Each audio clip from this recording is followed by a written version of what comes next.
할렐루야. 주님의 이름으로 축복합니다. 명절 잘 보내셨죠? 여러분들이 얼굴을 보니까 보름달이 둥실둥실 뜬 것 같습니다. 명절을 잘 보내신 것 같아요. 이번 명절은 또 거의 한 주간 동안 보내셨잖아요. 또 길게는 한 주간이 넘게 지내신 분도 있었을 텐데 오래간만에 넉넉한 시간을 통해서 또 가족의 소중함도 느끼고 우리에게 오곡백과를 허락하여 주신 하나님께 더 깊이 감사할 수 있는 그런 시간이 되신 줄로 믿습니다.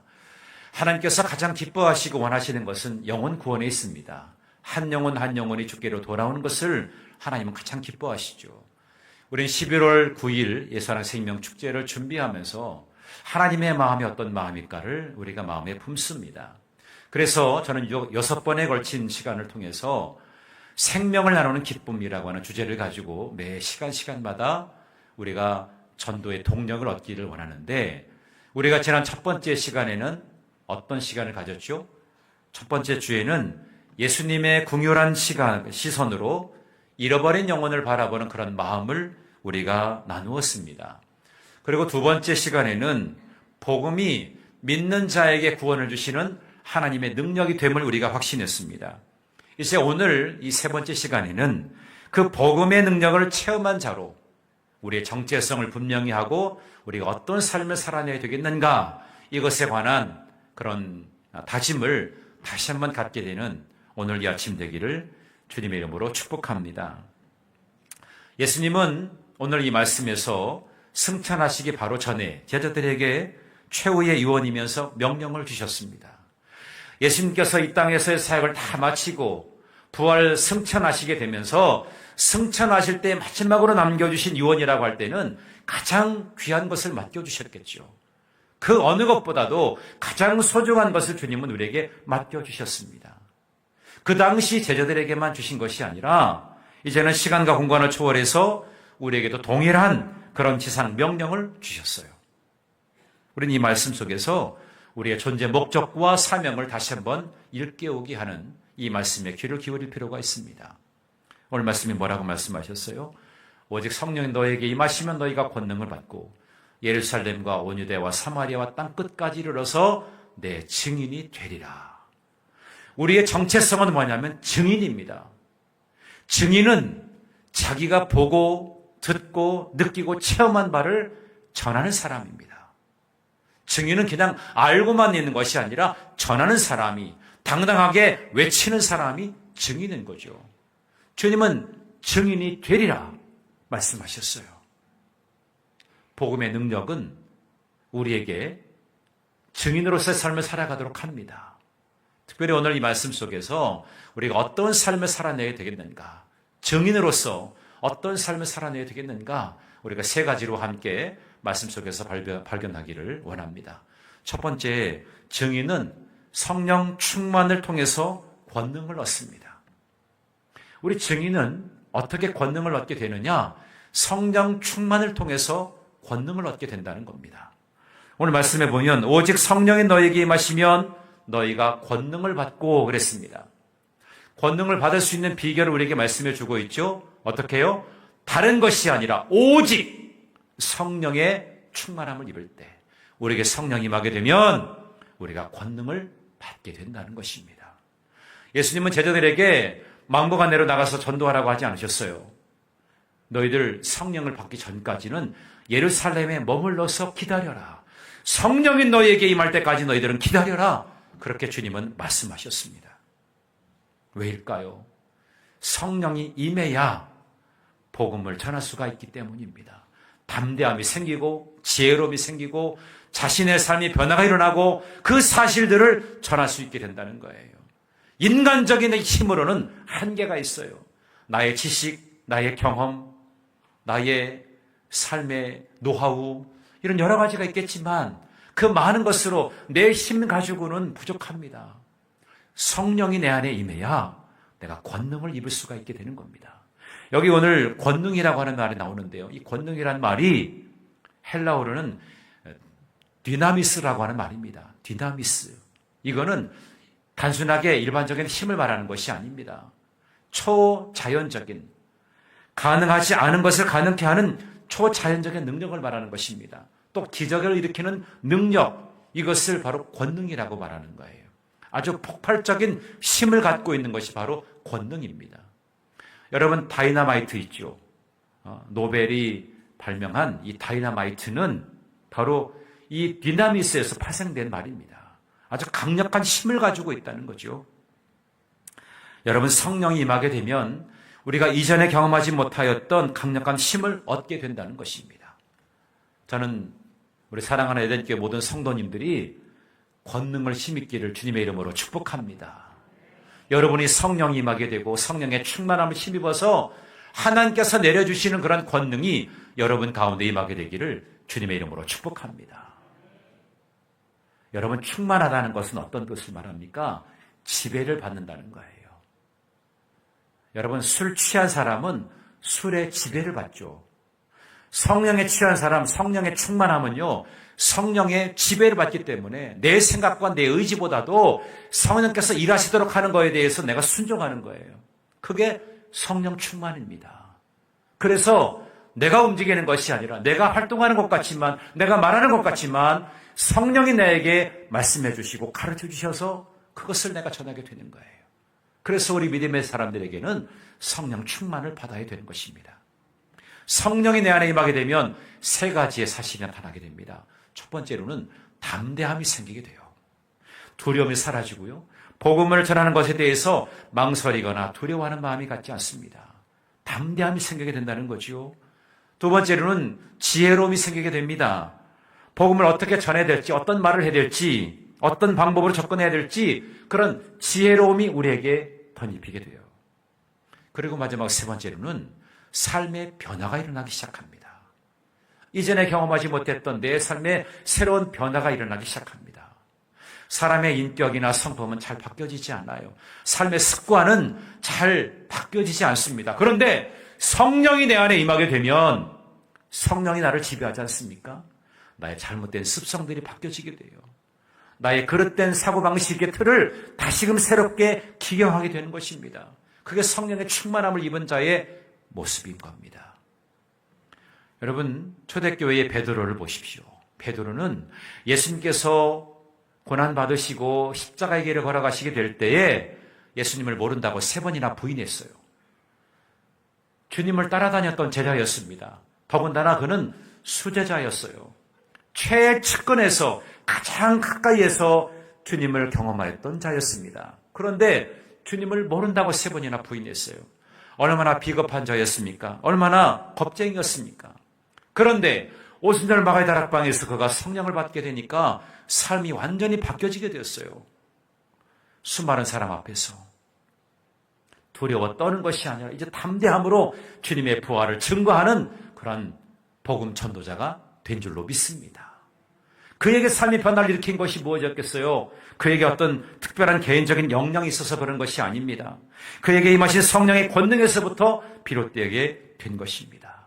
그가 말씀을 전하니까요, 3,000명이 회개하고 돌아오는 놀라운 역사도 일어나게 되었어요. 한 사람이 변화되어지니까 3,000명이 회개하고 돌아오는 역사가 일어나게 된 것입니다. 전 여러분이 성령에 충만한 사람이 되어서 여러분 한 사람 때문에 여러분이 가정이 변화되어지고 여러분의 직장이 변화되어지고 여러분의 일터가 변화되어지기를 주님의 이름으로 축복합니다. 그래서 우리는 성령 충만을 기대하고 소망하는 것입니다. 뭔가 전도해봐야 되겠다, 그런 열심, 물론 마음으로 열심은 있지만 그 열정이 지속적으로 유지되기가 쉽지 않습니다. 진정한 전도의 동력은 성령 충만에 있는 것입니다. 내가 성령의 권능을 경험하고 그 안에서 복음을 전하게 될 때 두려움이 사라지게 되고 담대함과 또 지혜를 얻게 됩니다. 그래서 우리는 매일매일 성령의 충만함을 간구해야 돼요. 주님께 권능을 허락하여 달라고 기도해야 될 줄로 믿습니다. 여러분, 우리가 전도의 일꾼으로 세워지기 위해서 첫 번째 원천은 바로 성령의 능력인 것을 날마다 기억하게 되시기를 주님의 이름으로 축복합니다. 이 성령의 능력이 날마다 여러분 가운데 임하게 되기를 주님의 이름으로 축원합니다. 두 번째로 증인은 복음을 보여주고 전하는 삶이 되어야 합니다. 복음을 보여주는 삶, 또 전하는 삶이 우리에게 필요하다는 겁니다. 성령의 권능을 받은 우리가 이제는 무엇을 해야 되겠습니까? 내가 주님의 말씀을 기억해야 됩니다. 증인이 되리라. 나는 증인이 되었구나. 증인이라는 사실, 여러분의 이름표가 새롭게 써졌어요. 나는 주님의 증인입니다. 증인이라는 사실을 기억해야 된다는 겁니다. 이 증인이라고 하는 말의 헬라어는 마르티스란 말이에요. 이게 어떤 의미냐면 법정에서 사실을 증언하는 사람입니다. 내가 보았어요. 내가 들었어요. 내가 경험했어요. 그것을 증언하는 사람이 바로 증인입니다. 한 발짝 더 나아가서 자기의 믿음을 위해서 목숨을 바치는 그런 순교자에 이르는 것이 바로 증인입니다. 내가 믿는 바가 분명하기 때문에 나에게 칼이 들어와도 내 목숨을 내놓는 상황이라 할지라도 끝까지 포기하지 않고 말씀을 전하는 자가 바로 증인인 것입니다. 순교적 마음을 갖고 있는 것이 바로 증인인 것입니다. 이렇게 본 것을 본 대로, 들은 것을 들은 대로 전하는 사람이 바로 증인인데, 이 증인에게는 두 가지의 삶이 있다는 것을 우리가 알아야 됩니다. 두 가지의 삶이 있다. 첫 번째로는 삶으로 보여주는 증인입니다. 내 삶 자체를 가지고 보여주는 것입니다.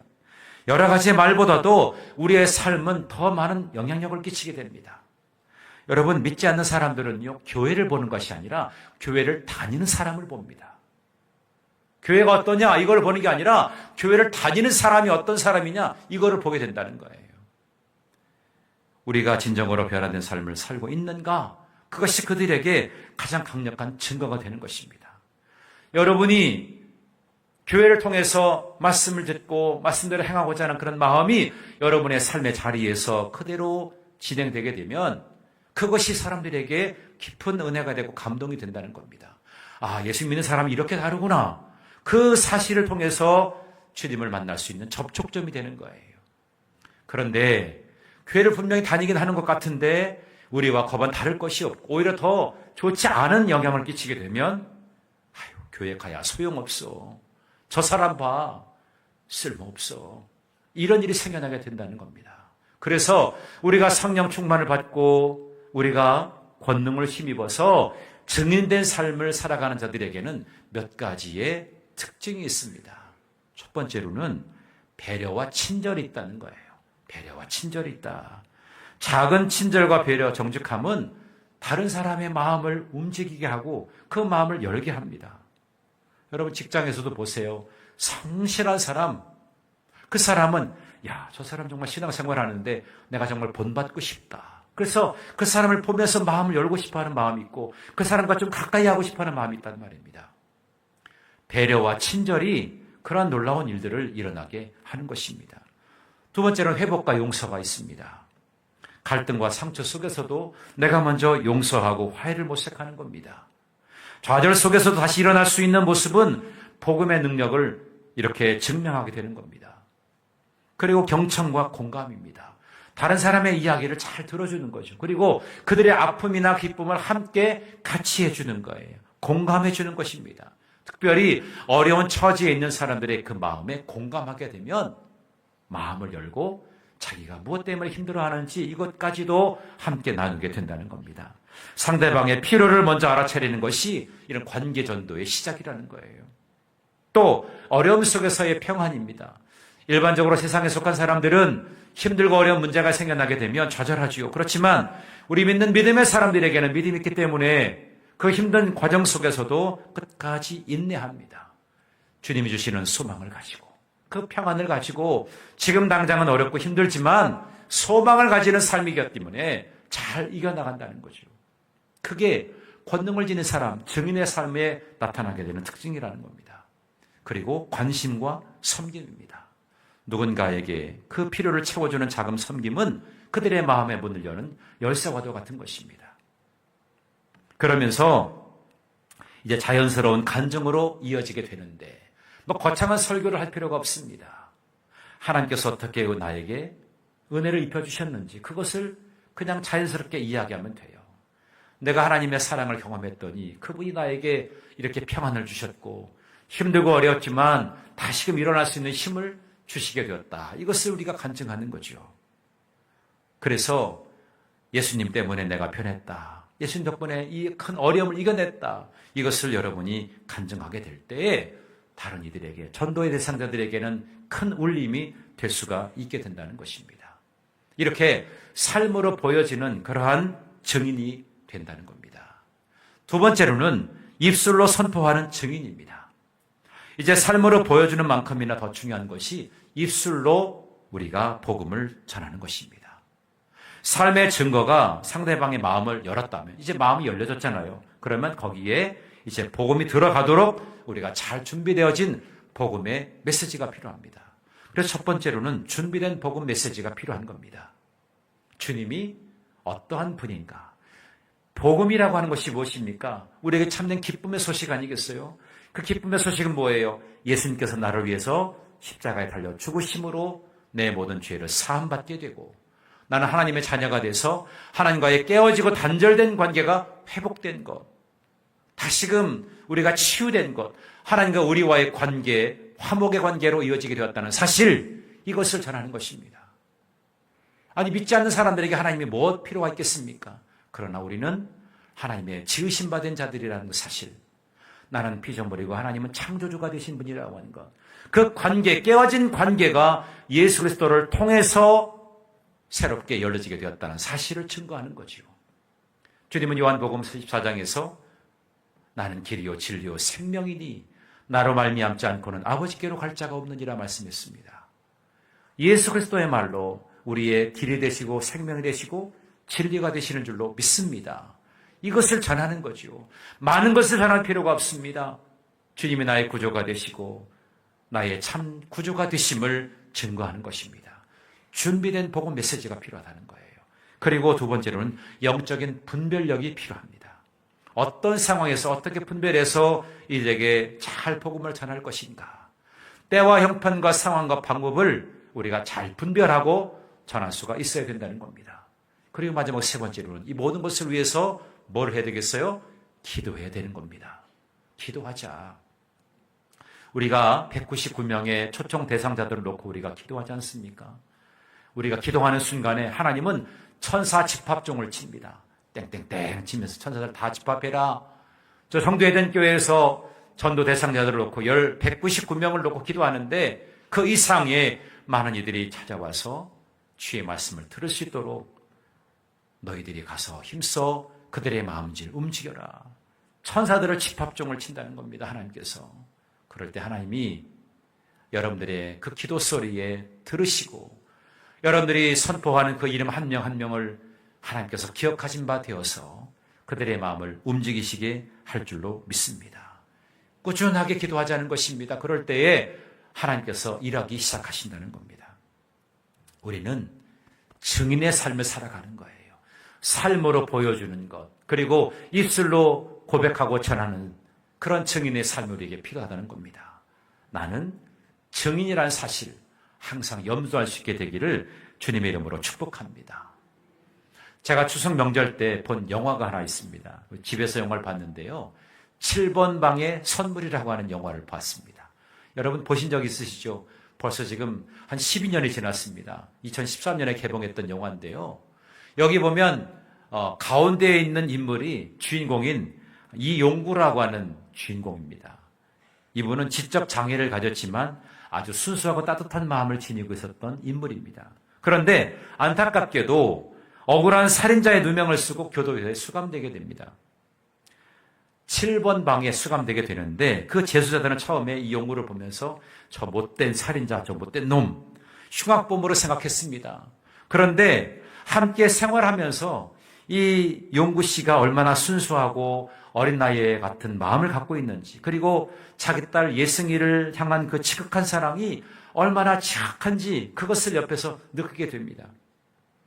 그래서 우리가 참 지적으로는 조금 떨어지지만 그 딸을 향하는 그 마음이 얼마나 간절한지 그것을 우리가 엿볼 수가 있었어요. 그런데 여기서 우리가 주목해야 될 것이 있습니다. 그 7번 방에 같이 있었던 재수자들이 단지 관찰자에 머무르지 않았다는 겁니다. 그냥 저런 사람이구나 이런 관찰자로 여기지 않고 이 용구 씨의 억울함과 선함을 알게 되었을 뿐 아니라 그를 위해서 우리가 무엇을 해야 될까? 그 마음을 갖게 됩니다. 그래서 그 딸 예승이를 교도소에 몰래 들여와서 아버지를 만나게 해줍니다. 나중에는 탈옥까지 시도하게 됩니다. 용구 씨의 무죄를 밝히려고 계속해서 노력하는 거죠. 이 용구 씨의 삶과 마음에 대한 증인이 되어주는 것입니다. 우리가 볼 때 저 사람은 저렇게 살인을 할 사람이 아니다. 이것을 그들이 알고 그를 도와주기 시작하는 겁니다. 그의 억울함을 많은 사람에게 알리려고 애쓰고 있었어요. 그런데 저는 이 7번 방의 선물이라고 하는 이 영화가 오늘 사도행전 1장 8절의 말씀과 아주 깊은 연결점이 있다는 것을 알게 됩니다. 오늘 말씀에도 증인이 나오지 않습니까? 이 증인은 단지 예수님의 십자가 사건이나 부활을 봤다, 이런 관찰자로 끝나지 않습니다. 그것은 예수님을 통해서 변화된 삶의 모습, 예수님의 사랑과 진리를 경험한 자로 성령의 권능을 힘입어서 그 진리를 삶으로 보여주고 선포하는 적극적인 행위로 나타나게 된다는 것을 의미하는 겁니다. 제자들은 예수님과 함께 먹고 마시고 가르침을 받았습니다. 그분의 죽으심과 부활을 목격한 증인이었습니다. 그냥 관찰자가 아니라 그들은 증인이 되었다는 것입니다. 그래서 그들이 성령 받은 후에 예루살렘으로부터 땅끝까지 이르러서 복음을 전하는 세상의 빛이 되고자 주님은 그들에게 증인의 삶을 맡기게 되신 것입니다. 7번 방의 선물, 그 속에 제소자들은 이 용구 씨의 진실을 목격하고 그 진실을 위해서 행동하게 되죠. 영화 끝 마무리쯤에는 그 이용구 씨의 그 딸 되는 예승이가 커서 변호사가 됩니다. 변호사가 돼서 자기 아버지를 증언하게 되죠. 증인으로 서게 됩니다. 그래서 마지막에는 그 용구, 그가 살인자가 아니라고 하는 무죄 선고를 받게 됩니다. 증인이 있었기 때문에 이 모든 사실이 가능하게 되었던 것처럼 이렇게 진실을 위해서 행동하면서 증인이 되어진 이들의 모습 속에 우리 또한 예수 그리스도의 복음을 듣고 그분의 사랑을 경험한 증인입니다. 여러분 이때까지 신앙생활 하시면서 주님의 그 사랑을 힘입지 않았습니까? 그 사랑을 경험했기 때문에 우리는 증인입니다. 증인으로서의 삶을 살아가야 된다는 거죠. 이 제수자들이 용구 씨의 진실을 믿고 편견을 깨고 그의 옆에 서 주었던 것처럼 우리 주변에 세상의 여러 가지 오해와 편견 속에 살아가는 이들에게 진실되고 변함이 없는 주님의 사랑을 전하는 증인으로서의 삶을 우리가 살아가야 될 줄로 믿습니다. 여러분 모두가 복음의 편지이고 살아있는 간증자가 되어야 할 줄로 믿습니다. 오늘 우리는 삶으로 증언할 수 있는 증인으로 또 입술로 전할 수 있는 증인으로 그렇게 살아내야 할 줄로 믿습니다. 마지막 세 번째로 증인은 땅끝까지 전도의 지경을 넓히는 사명자입니다. 오늘 말씀의 마지막 부분에 뭐라고 말씀하죠? 예루살렘과 온 유대와 사마리아와 땅끝까지 이르러 내 증인이 되리라 말씀했습니다. 여기에 우리가 전도해야 될 대상에 대한 그 구역을, 그 범위를 구체적으로 말씀해 주고 있는 거죠. 예루살렘이라고 하는 것은 어떤 곳입니까? 바울은 예루살렘이 가장 가까운 곳을 말해주는 거죠. 우리의 가족들, 우리의 이웃 친지들, 이들을 말해줄 것입니다. 그리고 온 유대와 사마리아는 바로 이 청주 지역을 말하겠죠. 그리고 이 나라의 민족을 말할 것입니다. 그리고 조금 더 나아간다면 저 북녘까지도 우리가 포함될 것입니다. 유대는 이스라엘 백성들이죠. 또 사마리아인은 이방인들이었습니다. 복음을 듣지 못한 이들까지도 이것을 포함하고 있는 것이 바로 유대와 온 유대와 사마리아를 가리키는 거죠. 그리고 마지막에 땅끝까지는 무엇을 말합니까? 세계 열방을 말하는 것입니다. 존 웨슬리는 뭐라고 말씀했어요? 세계는 곧 나의 교구다 그랬습니다. 모든 전 세계 열방에 속해 있는 모든 사람들에게 복음 전하는 것이 그에게 가장 큰 비전이었던 것입니다. 감리교회는 존 웨슬리의 그 사명 선언문과 함께 자라고 성장했던 교단입니다. 우리에게 그런 선교의 사명을 맡겨 주었습니다. 세계는 나의 교구다. 내가 복음을 전해야 될 사명의 자리가 곧 세계다라고 하는 겁니다. 세계 열방을 품고 우리가 복음 전하는 것, 이것을 위해서 우리는 더욱더 힘써야 될 줄로 믿습니다.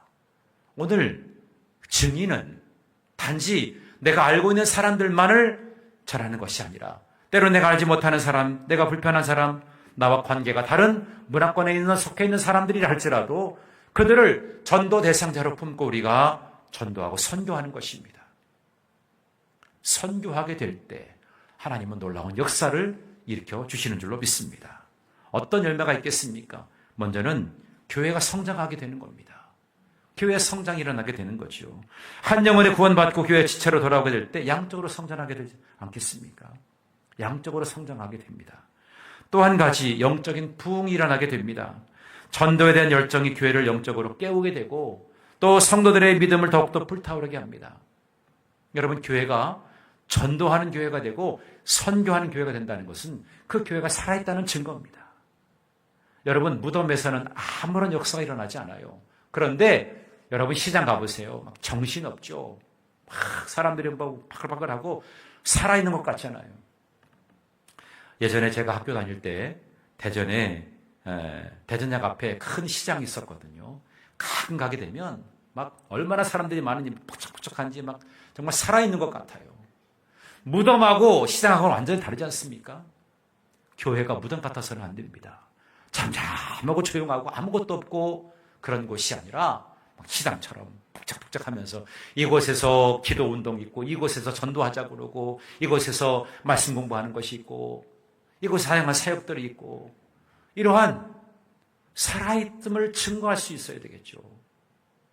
교회가 살아있어야 영적으로 성장하고 부흥하게 되는 것입니다. 우리 교회가 바로 그런 교회가 되기를 주님의 이름으로 축복합니다. 마지막으로는 하나님의 나라의 확장입니다. 어느 한 지역을 넘어서서 열방으로 복음이 전해지고 하나님의 구원 계획이 이제는 성취되어져 가는 것입니다. 그것을 우리가 보게 되는 거죠. 이 모든 열매의 기본은 뭐예요? 한 사람 한 사람이 내 증인이 되리라고 하는 그 주님의 명령에 순종하는 삶을 살게 될 때에 비로소 이 모든 것들이 가능하게 되는 것입니다. 오늘 여러분 가슴에 나는 하나님의 또 복음의 증인입니다라고 하는 것을 여러분 이름표를 다루시고 증인된 삶을 살아갈 수 있게 되기를 주님의 이름으로 축복합니다. 여러분의 삶으로 보여주는 겁니다. 여러분의 입술로 그것을 나타내 보이는 것입니다. 그러면서 땅끝까지 복음을 전하는 그런 사명이 여러분에게 있다는 사실을 잃어버리지 않는 여러분 모두가 되시기를 주님의 이름으로 축복합니다. 이제 말씀을 정리하겠습니다. 오늘 본문의 말씀은 아주 짧은 말씀이었지만 내가 누구인가, 내가 무엇을 해야 되는 사람인가 이것을 분명하게 우리에게 말씀해 주었습니다. 너희가 권능을 받으려면 성령이 임해야 된다.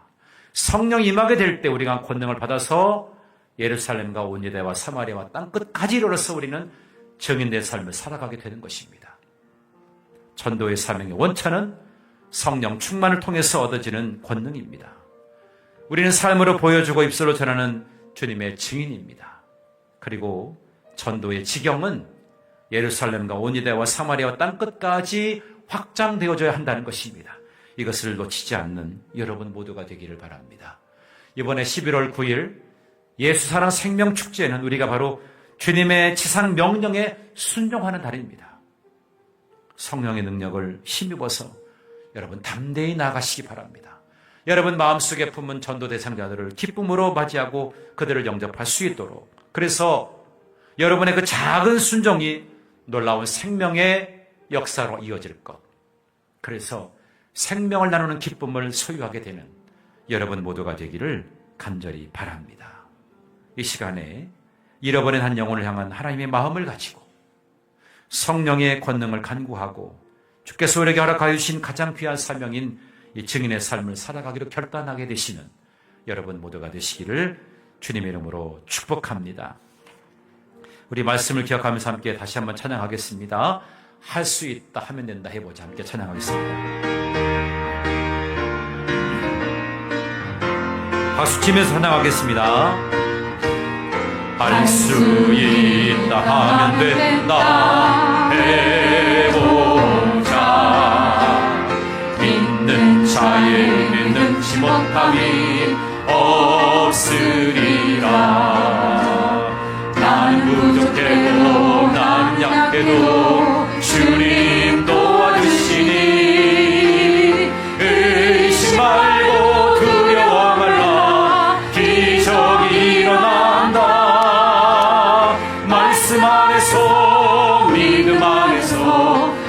수 있다 해보자. 할 수 있다 하면 된다.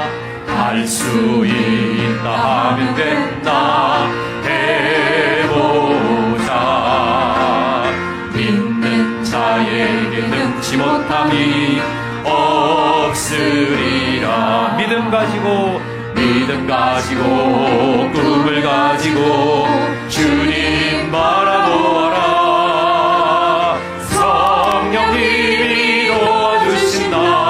좋은 일이 일어난다. 말씀 안에서 믿음 안에서 할 수 있다 할 수 있다 하면 된다.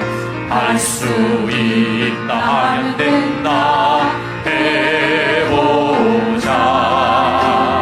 믿는 자에게 능치 못함이 없으리라. 기도하면서 찬양할 때에 주님 함께 하신다. 할렐루야 할렐루야. 기적이 일어난다. 말씀 안에서 믿음 안에서 할 수 있다 해보자.